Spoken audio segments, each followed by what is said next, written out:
Some people in South Texas are saying not in my backyard or maybe not in my Rio Grande. Floating barriers, the cylindrical buoys are meant to prevent crossings from Mexico. Now, the federal government plans to add barriers to more than 500 miles of the river. Fox 4's Vanya Castillo reports.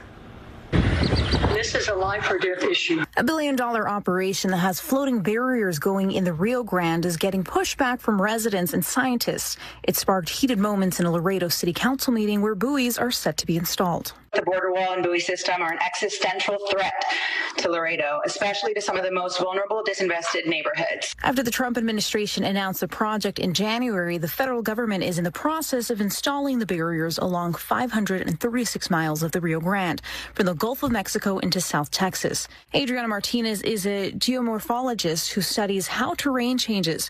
She has already been studying the environmental impact of buoys. What happens with the buoys is they form a barrier that doesn't allow water to flow as it naturally would. The barriers are slightly different than the type the state of Texas installed near Eagle Pass in 2023. Those cover just 1,000 feet. To move the new project forward, the Department of Homeland Security has also waived environmental laws.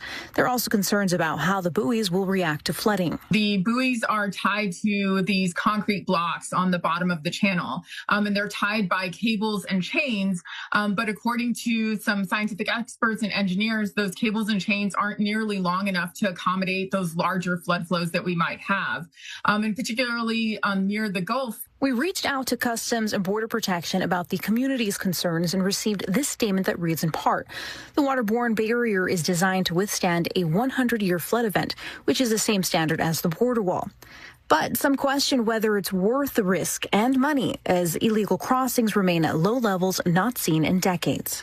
And the amount of money that we are spending doesn't really make sense in terms of how it's really not impacting immigration, but it does impact the river and the environmental impacts that we have already seen occurring in Eagle Pass and Maverick County. Vanya Castillo, Fox 4 News.